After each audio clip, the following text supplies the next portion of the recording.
In the city, Peter goes through his daily routine with his wife Alice and their 2 daughters. One night, he's looking out the window when a bright light appears in the sky. Suddenly burning objects begin falling and killing all the people on the streets as they try to run away. When the building gets hit as well, Peter wakes up and realizes it was a nightmare. This has been going on for weeks and Alice asks him to see a doctor because the family is worried, but he says he can figure it out himself. Alice is frustrated and points out he wakes her up every time he has a nightmare, so he isn't the only one dealing with lack of sleep. The next morning, Peter promises his daughter Lucy to get off of work early so they can go to the pier. He also agrees to throw a party tomorrow to celebrate Alice's promotion, which surprises her because lately they almost never see their friends. Then Peter gets in the elevator to go to work and his daughter Hannah is acting as the operator for fun. Their neighbor Ray also joins them, so Peter has to wait for him to leave to apologize to his daughter for being absent lately. On his way to work, Peter notices a weirdly shaped building and he doesn't know if it's real or he's seeing things.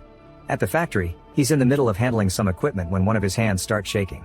Suddenly he sees blood on it and gets a vision in which he's beating up someone on the floor. He snaps out of it when he hears the equipment failing, caused by his distraction. His boss David notices this and recommends him a good clinic, but Peter insists he's fine.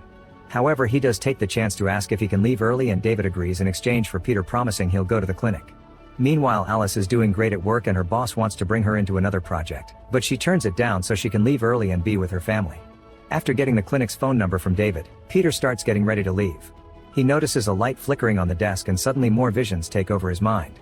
He sees himself fixing a light while hearing a person on TV talking about giving a certain group a chance to benefit the planet.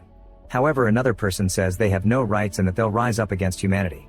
The vision shows people on a protest in the streets with signs that says Earth is for humans, then burning objects appear on the sky and starts killing people. Peter falls when the building is hit but he still runs away because he sees invaders in the corridor shooting at people. When Peter finds Alice hiding, he wakes up and finds himself on the ground of the factory. To Peter's shock, he must have unconscious for a while because he's late for his family meeting. As he runs out, he notices a light appearing on the sky and asks other people about it, but nobody else sees it. At that moment he sees a telescope on a store display and decides to buy it. At home, Alice tries to make up an excuse for Peter, but the girls don't buy it and they're still disappointed. When Peter finally arrives, he tries to apologize, however Alice is furious and keeps on scolding him. Peter has no choice but to admit he passed out at work, however Lucy is woken up by their fight and Alice has to go take care of her. That night, Peter dreams about the invasion again and this time he sees Lucy crying next to her dead parents, begging them to wake up. Suddenly Hannah comes out with a gun, only for Peter to wake up and stare at the clinic's number. The next day, Peter tries to talk to his daughters, but Hannah leaves the room. Lucy is angry too, but at least Peter gets to apologize to her and fixes her broken talking monkey. Before leaving for work, Peter tells Alice he's called the doctor for an appointment, which gives her hope.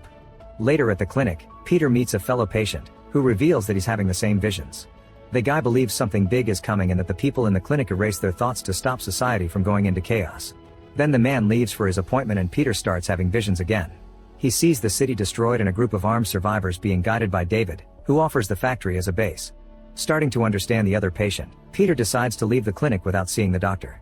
When he gets home, he tells Alice that he thinks his visions are warning them about an incoming disaster and he skipped the doctor, leaving Alice very disappointed. That night it's Alice's party, but instead of mingling, Peter chooses to be in the balcony with his telescope, expecting the worst. When the party is coming to an end, Ray comes to tell Peter he should concentrate on his family. Suddenly they hear some thundering noises and the sky lights up with falling glowing objects. To Peter's shock, Ray can see it too. As Alice and Ray's wife join them, a drone flies by and crashes into a building, causing a huge explosion that sends shockwaves through the city, tearing it apart. Peter's group are thrown against the window and lands inside the apartment. They quickly recover and take a look outside to learn they're under attack just like in Peter's visions. Terrified, they run back inside and start looking for their kids. Lucy is hiding under the table, but Hannah left with Ray's daughter to play at their place. Peter rushes out of the apartment to find her and is surrounded by lots of people running around in panic as they keep hearing explosions outside. When Peter enters Ray's apartment, he's shocked to see a strange aircraft at the window that triggers his memories, so he freezes. The aircraft is about to open fire, but thankfully Ray drags Peter away just in time. They run to hide in another room and after the aircraft leaves, Ray says he didn't find the girls in his place. Next the men hurry to the elevator and work together to open it by force, only to find a body inside. When they open the other one, they see it in the floor below so they carefully descend on it and open the hatch to finally find their daughters. As the guys help the girls come out, power goes out in the building. In the apartment, Alice and Lucy cling to each other, hiding under the table while the aircraft flies by with its searching light. Luckily the duo isn't found. On the stairs, Peter pauses to peek behind the door and discovers a soldier invader is now in the hallways.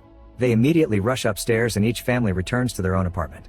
Peter tells Alice that this chaos matches his visions and he remembers David's words, saying they should hide in the factory. However, they can still hear people being shot in the corridors, so for now they move some furniture to barricade the door and make the girls hide in the bedroom closet. Suddenly someone starts pounding on the door, so Peter and Alice use all their strength to keep it closed. At the same time, Lucy realizes she lost her monkey and goes looking for it under the table. At that moment the soldier in the corridor fires at the door, but thankfully the couple ducks just in time. Then the soldier starts making holes in the wall, so the couple runs to the bedroom to hide and discovers Lucy is missing. When the soldier comes in, he hears Lucy's toy and comes closer, only to stare at her as if he was shocked by what he sees. He tries to touch her, but Peter arrives and kicks him off. Then they start fighting and after lots of struggle Peter steals the soldier's weapon, but he can't use it. As the fight continues, Alice appears at the door and calls for Lucy to take her back to the bedroom. The soldier overpowers Peter and tries to stab him, but before the knife can reach him Alice hits the guy to make him fall. Then she starts beating him up and knocks him out, only stopping when Lucy calls out for her. Afterward the family leaves with the soldier's weapons and sneaks around the corridors while dodging tons of bodies. They take the stairs as they continue to hear screaming and explosions, so Peter goes to the roof first for safety.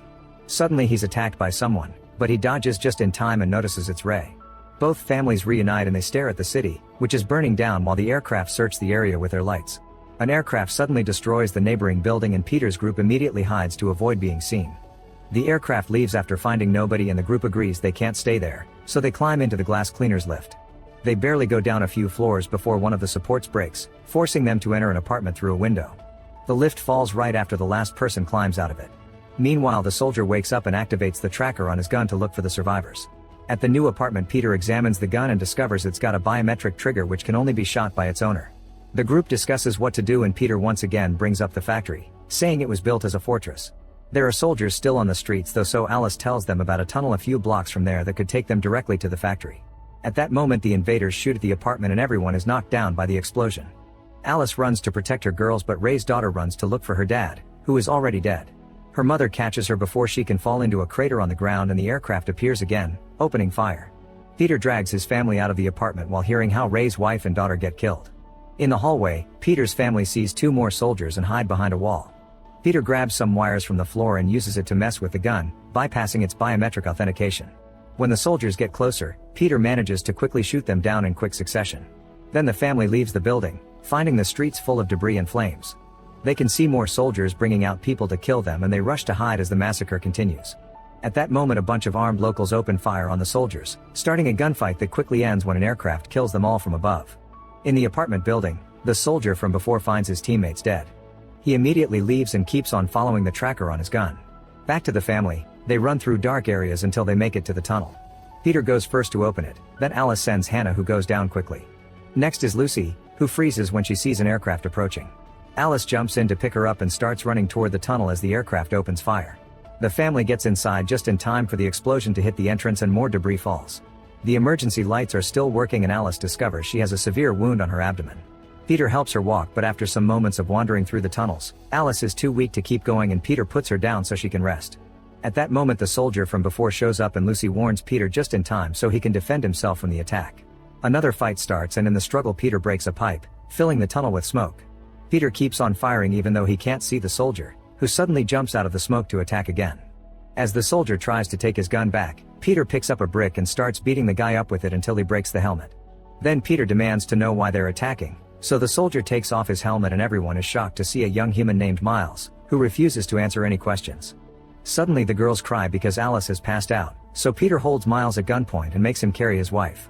Eventually they make it to the factory and Peter uses the password on the lock, but it won't open. Peter starts pounding on the door until it finally goes up and David appears with a bunch of guards. They immediately put Alice on a stretcher and the soldier gets arrested. Once inside, the doctor keeps electrocuting Alice to get a diagnosis, making her whole body repeatedly shake. Peter freaks out but everyone holds him down, saying it's a normal diagnosis method. When Peter points out it feels like David had been ready for this, David explains that the invasion has been expected for many years. As the roof shakes under the attack from the invaders, David orders his men to kill Miles. The doctor says there's nothing he can do for Alice, so Miles suddenly shouts that he can help.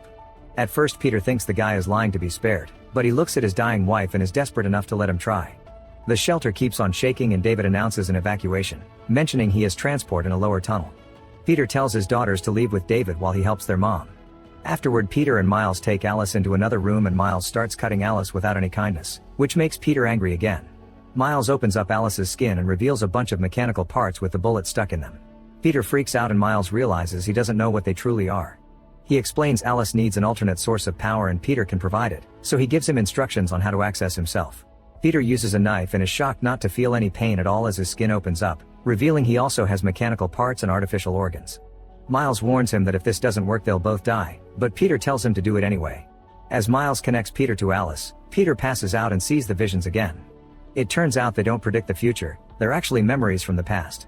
Peter and Alice are AI robots known as synthetics, who used to work as janitors and weren't treated well by their bosses.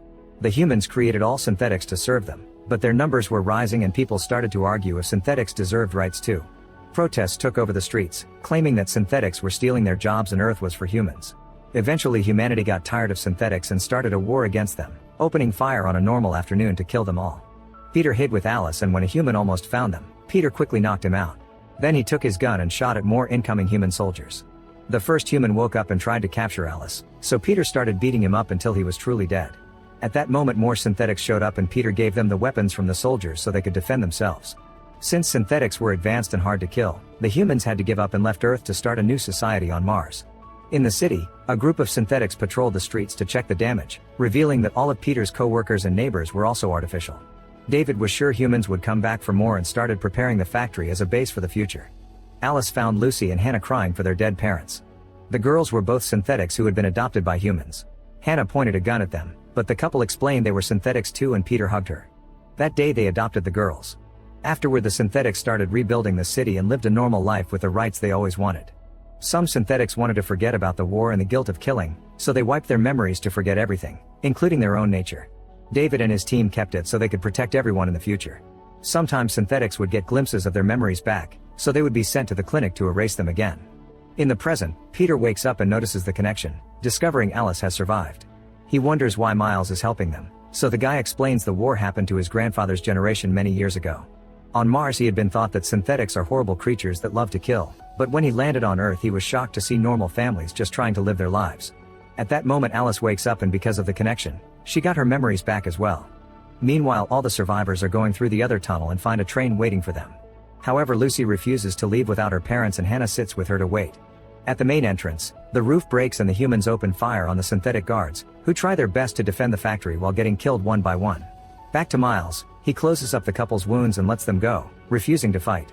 Peter and Alice carefully move around the factory, taking cover wherever they can as they watch the humans and the synthetics kill each other in an endless trail of violence. Alice finds a gun and opens fire too, providing cover for Peter who runs to pick up Lucy's monkey and hides to open fire as well.